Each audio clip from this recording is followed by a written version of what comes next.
Welcome back to our Proverbs challenge. And today we're in chapter 15, and we're going to just read. And I will allow you to read the whole chapter. I am actually going to highlight a few verses that speaks to me. So let's start. I'm going to be reading from KJV version, chapter 15, Proverbs.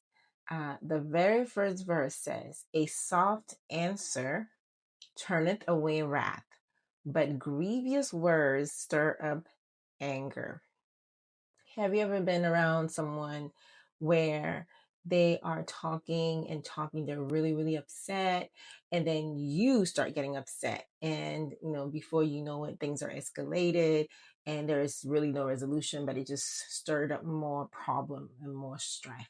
Well, God has given us a remedy here in the book of Proverbs. He says that a soft answer turns away wrath, which means instead of doing exact same thing that the person is doing, you give them a soft answer, and that's going to calm things down.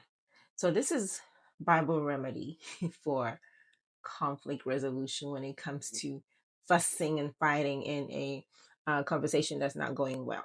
Okay, so that is so awesome. The other verse I want to highlight, it says that verse 11, hell and destruction are before the Lord. How much more than the hearts of the children of men? It's saying God, He is literally in control, like He is sovereign, and He is able to change anybody's heart. He says, hell and destruction are before the Lord. Like He is in control of, He is in control of heaven, hell, the earth, galaxies. He's in control of all of it. How much more the hearts of the children of men, which means God is able to change a heart. He is absolutely able to change a heart. Now, He doesn't make us robots. He wants us to choose Him. He didn't make us to choose Him, but He is certainly able to change someone's heart. And if that person that you've been praying for, I want to encourage you to continue to pray for them and to believe God for a heart transformation, because God hears prayers and He's able to change a heart, just like He says here.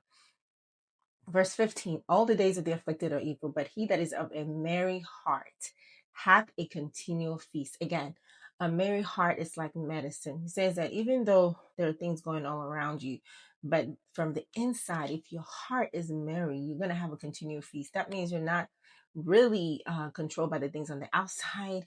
You're controlled by something on the inside. So you're going to have continuous feast of joy and happiness, really joy, because that's not control from the outside. It comes from within. So God is saying to us that a heart that is merry is important for us to have, because we can have a continual feast. We can just have a merry heart all on the inside on our own without anything from the outside. That's where the Lord wants us to be. Verse 29, the Lord is far from the wicked, but He heareth the prayer of the righteous. Do you know that God delights in your prayer as one of His children? Righteous meaning those who have been made right with Him, in good standing with Him. Not that we are anything in ourselves, but we are in right standing because we have accepted Jesus Christ. So God sees us as righteous in Him. So He says that He hears the prayer of the righteous. So be encouraged when you pray. God hears you. He listens and He hears. He says that our prayers, His children, are His delight. So continue to pray, because God is delighted when you pray. He is there. He is listening to your voice. He's listening, and He always has the best plans for us, because His love is unconditional.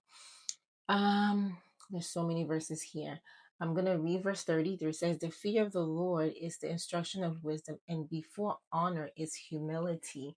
Before honor is humility. God wants you to have a humble heart, because when you exalt yourself, you will be put down. But if you humble yourself, you will be exalted. So I want to challenge you again. Read the book of Proverbs 15 and ask the Lord to speak to you and give you a rhema word. And also comment your takeaways underneath this video. Until next time. Bye-bye.